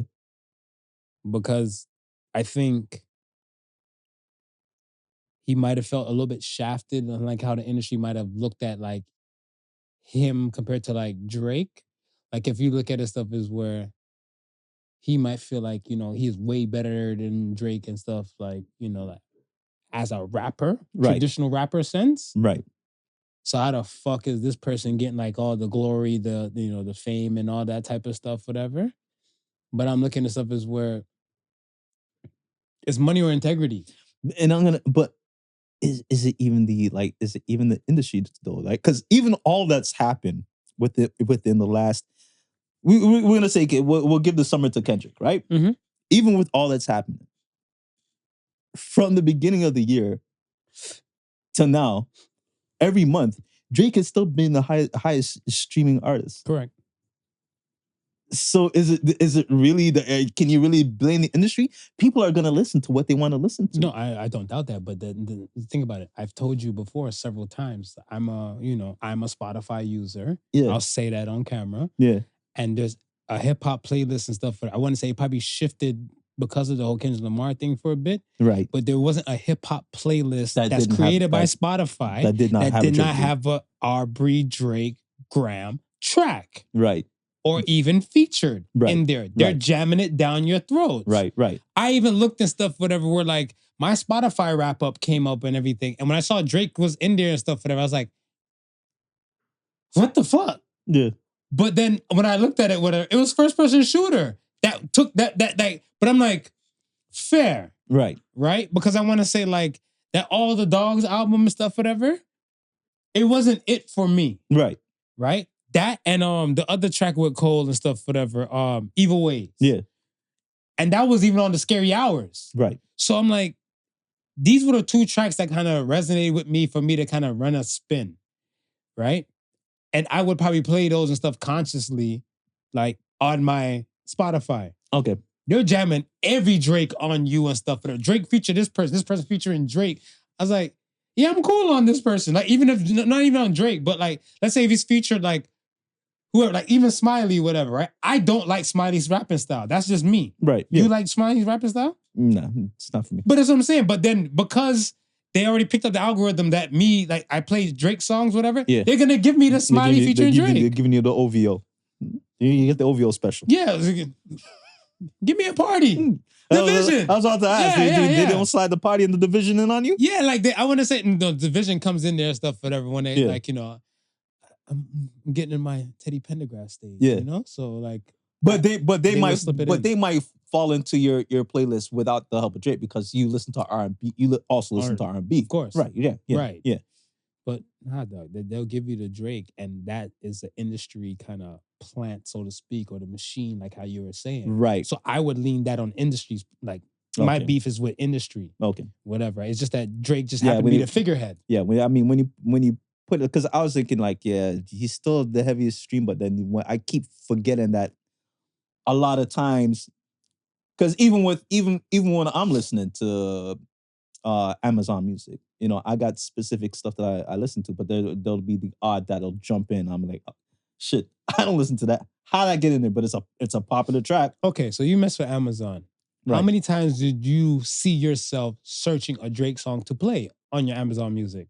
I don't search at all. Have you checked those playlists over there? The hip hop playlists?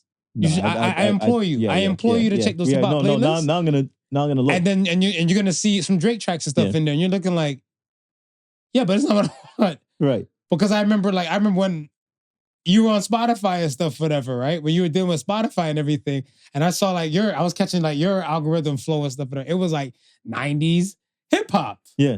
Whatever. 90s hip hop with a little bit of like 80s and stuff, whatever, in there or whatever, right? And I was like, Drake ain't making it in there because Drake bust from like what, 2006? Yeah.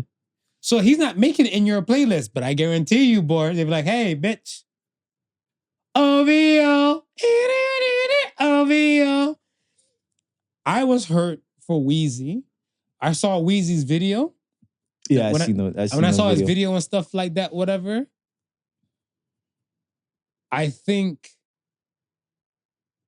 to me, how I gather, this is my interpretation, that Wayne thought he became this great type of person. Yeah.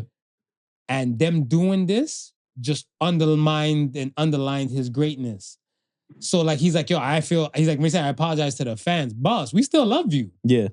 You don't owe us no apology. Nah, none at all. It's the dickheads or the people or the Jerome and stuff that play in a position that didn't get you in there and stuff, whatever. So I'm like, you don't owe us any kind of apology. If anything, we owe you an apology. And like, it should be a situation where if Lil Wayne even drops like one song, everybody should be streaming this shit now. I'm trying to think, because at first I thought maybe it's the type of songs, right? Mm-hmm. Like, does he have enough clean repertoire?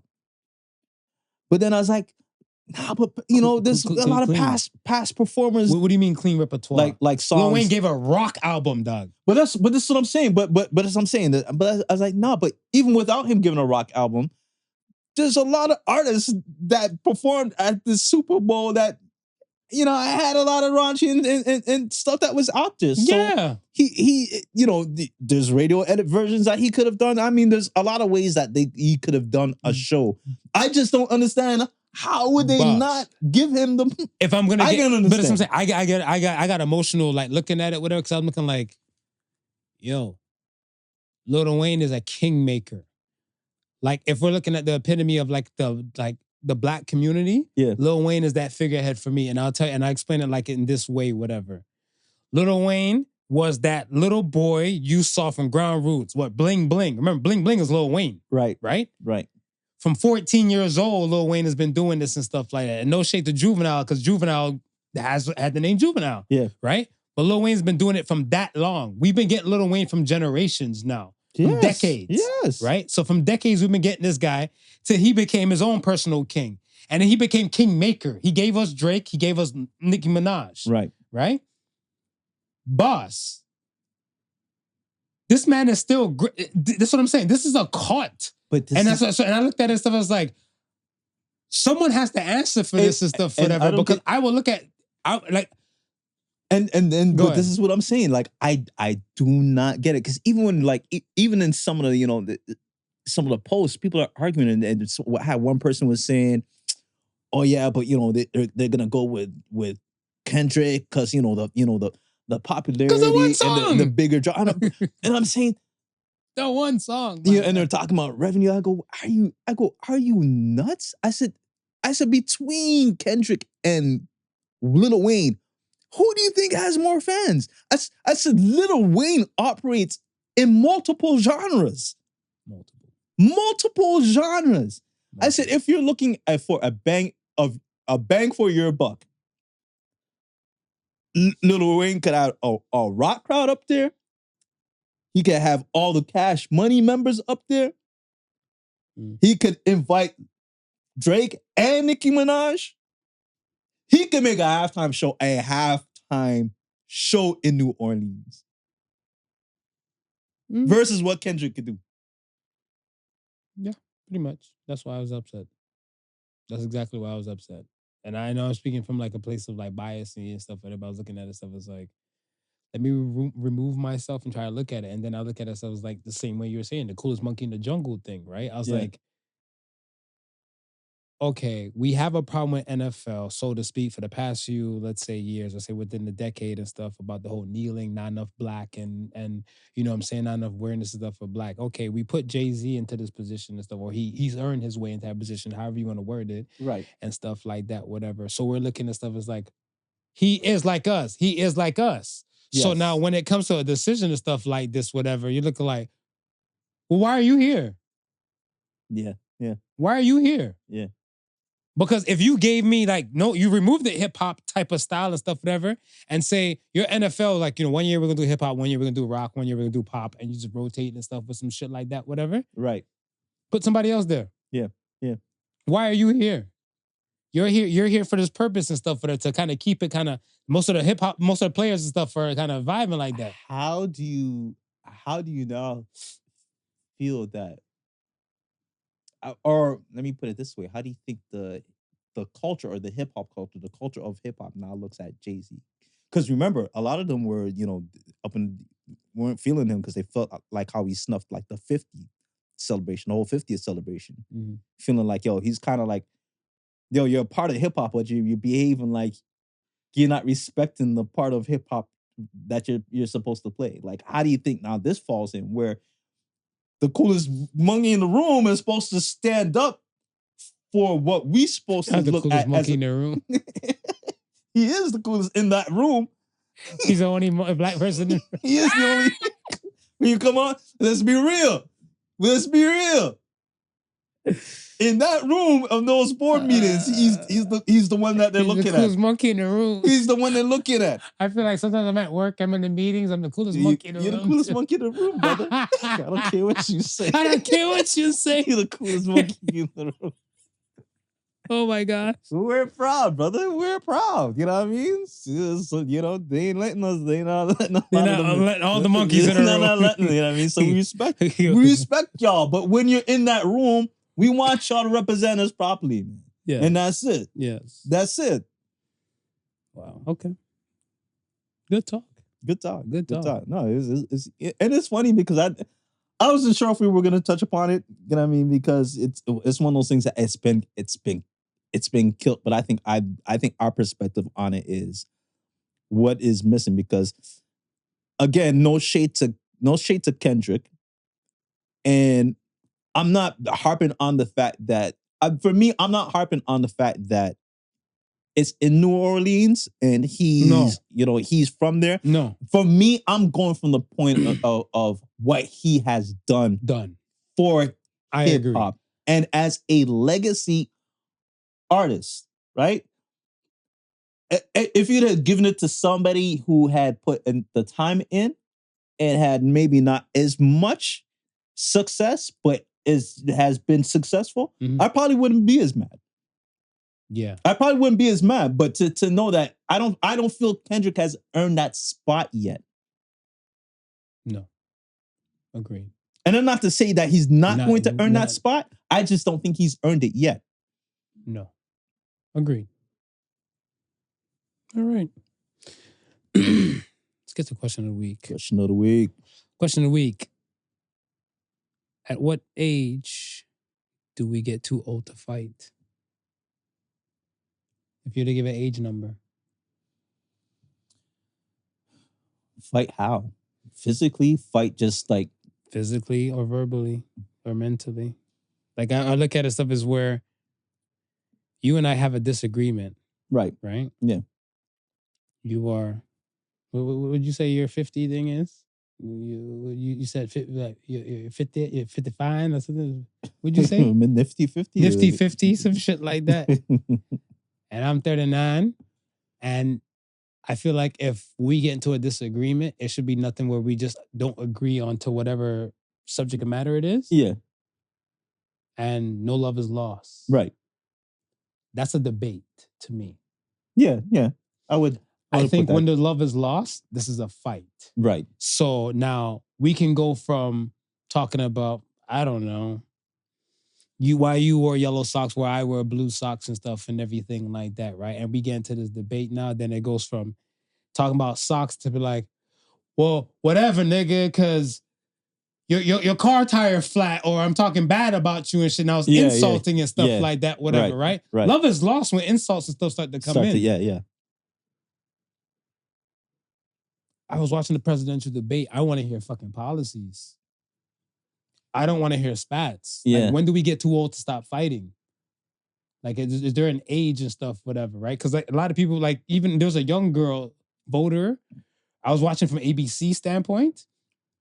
CBS standpoint for the debate. And there was a young girl. She was there prior to the whole thing. And she was saying, like, I just want to hear the policies going on. Yeah. Because I'm 20 years old and I want to start voting a lot more and everything. And now when a 20-year-old is seeing fighting instead of policies, it shapes a vision for them.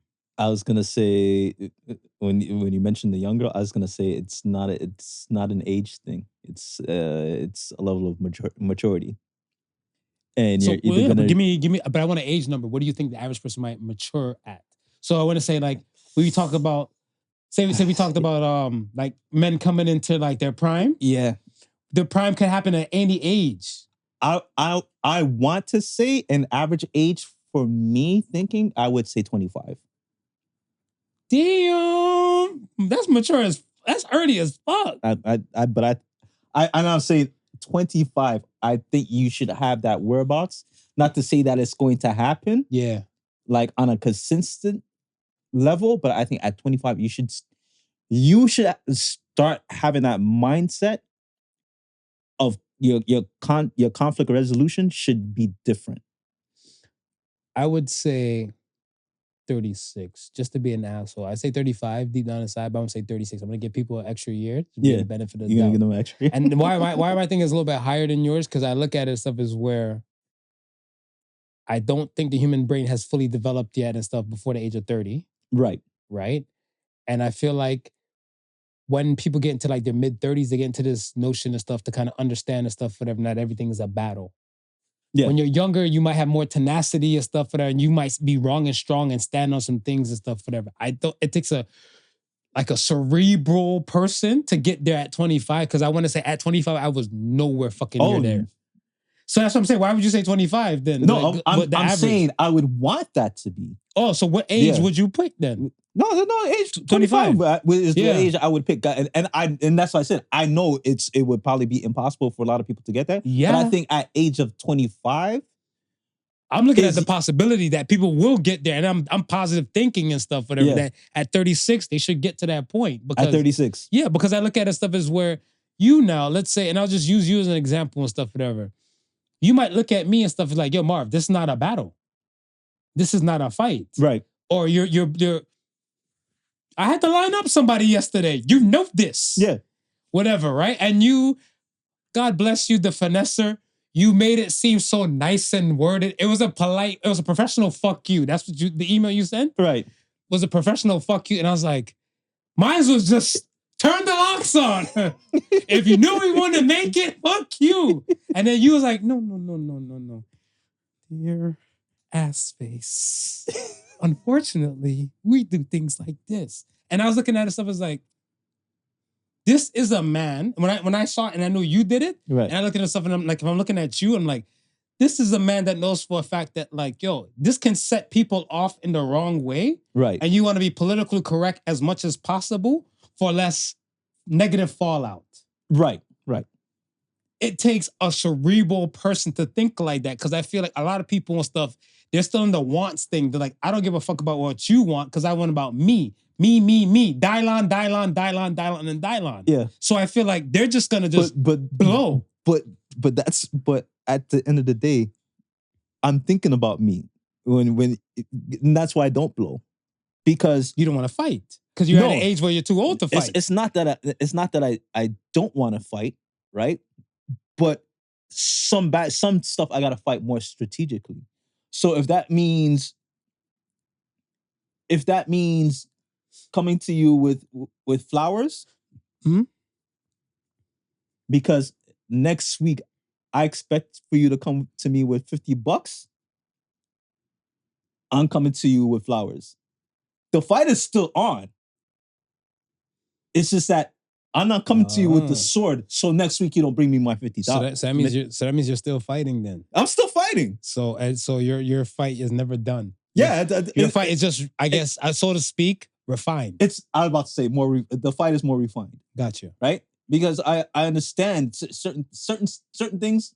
I'm gonna have to finesse it in order for me to get what I want. I still want it. Do you have the tenacity to keep the fight going? So let's say, for example, it's depends on how much I want it. Depends on the end goal. Because I was about to say, like, what if you still have the tenacity to fight? You're not doing nothing physically and stuff like that, whatever. But it's kind of like certain moves that you're making. Yeah, it still shows that you still have the fight in you to let's say an opposite party. Right. The end goal. It's what is the if I still need to achieve the end goal. If it's something that I don't need to be bothered with, then I'll let the fight go aside. And it's funny because I like a good battle online.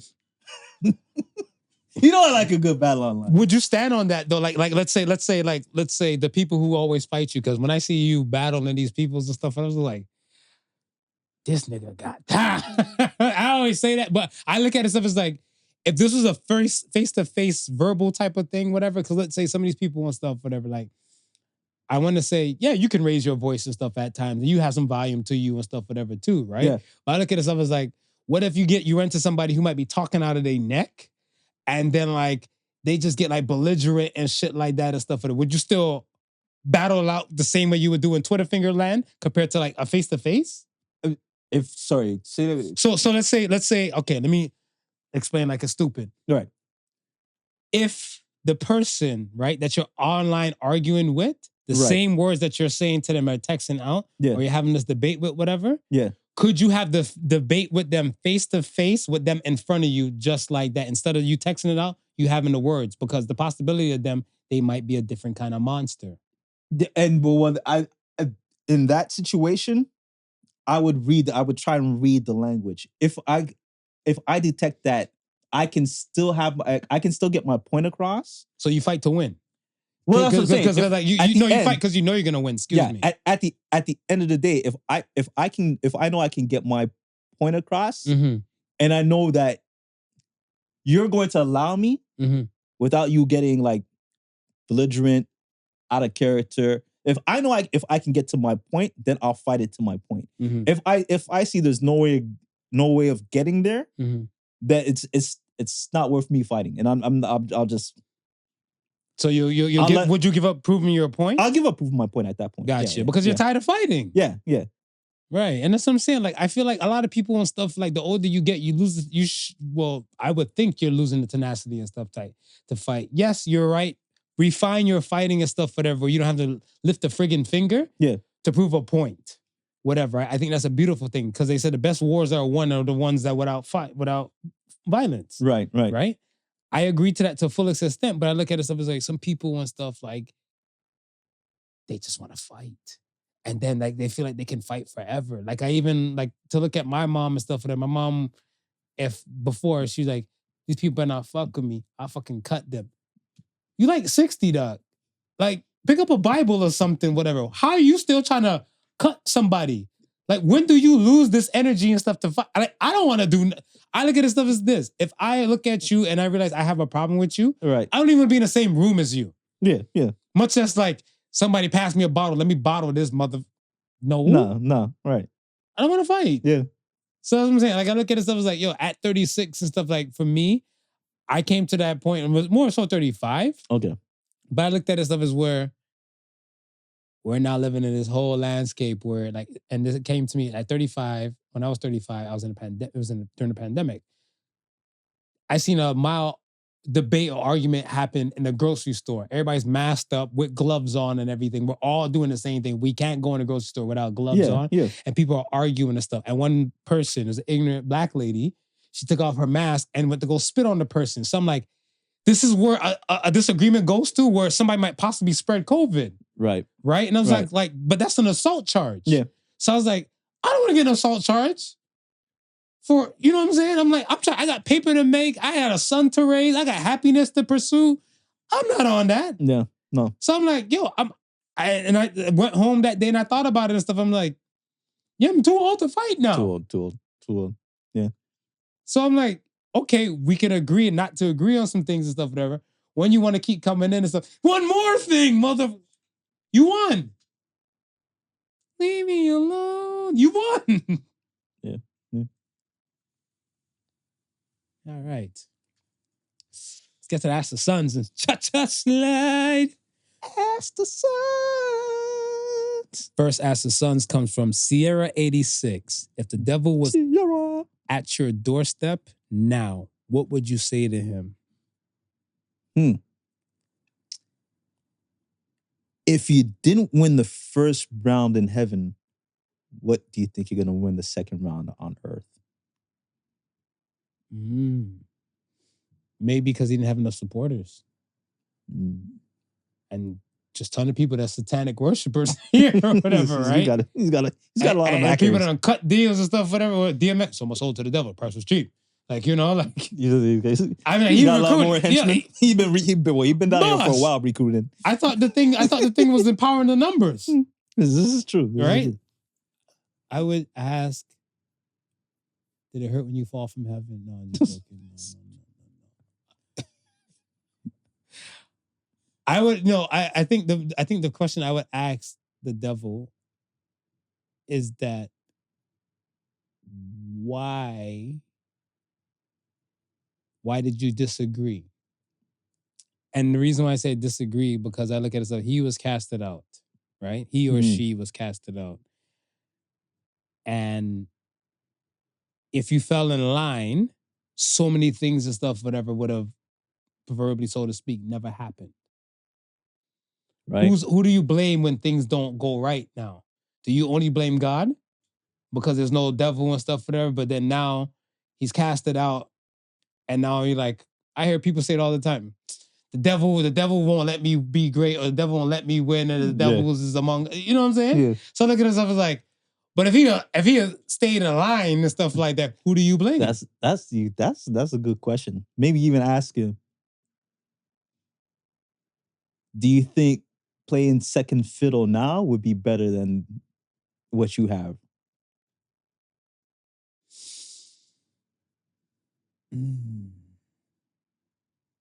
It might be. It might be. But like, if we're playing devil's advocate now, this is a fire question, by the way. Shout out to Sierra. It is a fire question. I would look at it and stuff and say, yo, to be honest, sometimes and stuff, whatever, you have to do your own thing. Right. And when you do your own thing and stuff like that, you might achieve happiness a little bit more. Okay. Because I look at it stuff as where, if you're my son, right? If you're my son and stuff, whatever, I'm like, yo, boss, I have everything lined up for you to be the greatest lawyer of all time. Right. I have, like, before you graduate from school, you're going to talk to these people who's going to get you in Harvard Law, and there's this firm you're going to work for and everything. I have your path. Right. And you're like, yeah, that's not my path. And I'm like, come on. Sorry, it's the Jamaican in me. Get out. No, we'll go back to Jamaica. Come on. Yeah. Galang. We had riches for you. You don't want it. We have forsaken you. And then like there's that song and stuff, whatever, System of a Down and stuff, whatever, like, wake up, it's a rock song and stuff, whatever, right? Like, why have you forsaken me? Right. In your eyes forsaken me. And it's like, yo, now you're forsaken now because you're casted out. Yeah. Are you happy? Did you get the happiness that you wanted? Because we had everything lined up for you to be great. Mm-hmm. But you went your own route, whatever. Are you happy? Yeah. Is that something like it could be? Then again, it could not. Yeah. I like this question. I really do. Yeah. Next question comes from Black Phantom. What was the moment you realized you were truly in love? Yes, tell us, Mr. Married Man. I don't know, when thinking about like, when I guess my individual dreams and goals weren't as important to me as there was as making sure that, my significant other and the family that we produce together is going to be well taken care of. All needs, all wants, even if possible, taken care of. That is and just not mine. You know what I mean? It was no longer a selfish thought for myself. Mm-hmm. It was no. How do I make sure everybody else around me, stemming from this person, Mm-hmm. is all right? And I think that's the first moment that I knew, okay, you know what? It's bigger than me. Mm-hmm. So it's definitely got to be some love in there because I love me some me. So if I'm willing to push me aside for somebody else, then it's most definitely got to be a love. I like to give a shout out to myself. This guy. I love me some me. I agree to that. That was beautiful. I want to say, like, for myself, yeah, I agree with what you're saying with the wants and needs thing, whatever, because it's kind of like you want to put this person's kind of like wants and needs a little bit ahead of yours. Yeah. And I would feel like that would be a moment that you realize and stuff like, oh shit, like I am there. Yeah. Right. And hopefully, like, I want to say you're more logical with like mind, body, and sound. Not you, but saying just the person that they're not like, I will starve, but they have to eat. Right. So to speak. Right. But it's kind of like, I want to make sure that this person is fed. Yeah. Or taken care of and stuff like that, whatever, in every case. So if they have a bigger piece of bread and I have a smaller piece of bread, that's okay. Yeah. Yes, you're willing to sacrifice a little bit of yourself. Sacrifice, yeah. Okay. And the last question comes from TruAmerican. Do you believe the Shannon Sharpe live incident was real or fake? I think it was fake. You think it's fake? I think it's fake too. I think it was fake. I think it was fake. But at the time and stuff, for them, when I heard that he went live, I went to go do live. Yeah. It was so funny. I don't have that much followers compared to Shannon Sharpe. Right. So I just did the live for like a brief second. Right? And I did it just to see like how easy is it to access, to get into Instagram and to go on the live. Right. Because I look at stuff as like, for the most part, I think most of us have phones like iPhones or like phones where you have to activate. Yeah. So I look at it stuff as like, you had to be in Instagram before. And that's kind of, and that's what kind of threw me off. I was like, how do you accidentally turn your live on if you're not like already on that screen? Looking to even post something. Like maybe he was about to post something. Well, you can swipe, like I look at, if Instagram is open, you're right. Anytime you can, once you swipe to the right, you bring up that side area and stuff for there. But the live thing isn't. Yeah, but that's what I'm saying. You're right. So you got to select it. Yeah, you have to select it. And then you got to hit it. Yeah. For it to go live. Yeah. And then when he made the statement and stuff like, I don't even go live and stuff like that, whatever. Or like, unless it's certain type of things and stuff like that. Whatever. I was like, no. This, not saying it's a hoax, but I'm like it was definitely like it was a publicity stunt. It was a publicity stunt. And whoever the woman is, I don't really care. Like, to be honest and stuff like that, whatever. I want to say, I think the funny thing and stuff is they're like, well, at least they know he's not gay. That's what they said. I was like, we ain't see people. I know gay people that sound more women than some women. Listen, man. Beards are still real. Beards are still real. And on that note, we are here. We are here. We are here. Yes, sir. We are at the end. So the Associated Sons this week. What is it? Associated Sons Let this us have week it. Says, compassion is a necessity, not a luxury. So says the Sons. What the world needs now, I don't really think it's love. I think it's compassion. We were having a conversation yesterday about doctors, so to speak, and stuff like that. I want to say at one time your doctors, my personal opinion, I feel like your doctors didn't really give a fuck about you. Yeah. They cared. They wanted to see you win. Now I feel like a good portion of the doctors and stuff are all about that money. Especially in Ontario, where you just swipe a health card and the doctor gets paid. I've had 2 friends who were not diagnosed by cancer from their family doctor, but from one went to emerge and found out they had cancer. And found out. And the other one and stuff, whatever, they were not feeling so great and they worked in a hospital. Right. And the doctors there seen them and they're like, how the hell did your family doctor miss this? Yeah. Right? And I look at it stuff as where compassion and stuff is not really here, even with like the Daily Man. We spoke about this last episode and stuff, right? With the autism stuff as well. And yeah, we need more freaking compassion. It's not a luxury, dog. It's a necessity. Why do you think that is within the health profession? Like you were saying prior, you know, people became doctors because they wanted to help. Do you think there's no more doctors who actually are doing it, who genuinely just want to help people and are doing it for that reason? No, I don't. I think there's doctors that still do it for that reason. I think they're in the minority because I think certain things kind of can get overwhelming. Right. Right? Like I want to say, like, there are not enough doctors being, like, you know, not enough people coming out to be doctors. See, and this is what I'm afraid of. This is what I'm afraid of when you say that, because now they're going to incentivize becoming a doctor to get more people to come out to be a doctor, right? Mm-hmm. So now we're having more people who are, again, not doing it because of the passion, just like I was saying, but because of the incentives that come with it. You told me I had to. Yeah. You told me I had to. You told me in order to make more money and stuff, whatever, or you told me to live a better life. Right. You're incentivizing me to do this and stuff, whatever. It's not by choice. Right.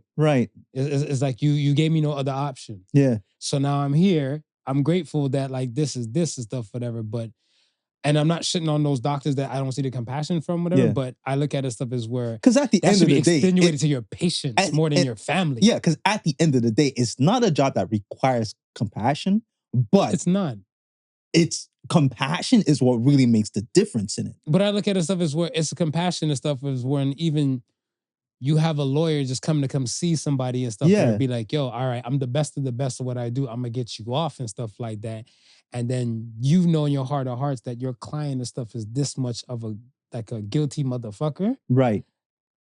But you have to look at stuff as like, maybe you might be like, yo, this might be a conflict of my interests or some shit like that or something, whatever. Yeah. And have the compassion enough to say like, yo, I can't support this. Right. Or this is a moral stance I'm going to stand against and stuff like that, whatever. They look like, nah, this is my $1 million retainer. Yeah. So whatever the fuck problem you got going on, we going to deal with this and I'm going to make this bread. Yeah. Right? The world needs more compassion. So say the Sons, compassion is a necessity, not a luxury. So says us. So says us. I like that. Well, we are here. We are here. And it's over. And we appreciate y'all. Don't be sad. More to come. Please don't cancel us. We said some things. Like, comment, subscribe, all the above as well. You will see these lovely faces. Continue on, do on, and pursue on. And thank you again for listening to Podical Sons. Remember the difference between genius and stupidity is that genius has its limits. Peace and love, y'all. Peace and love. The Podical signs with Not Your Average Joseph and Sofa King Marvelous.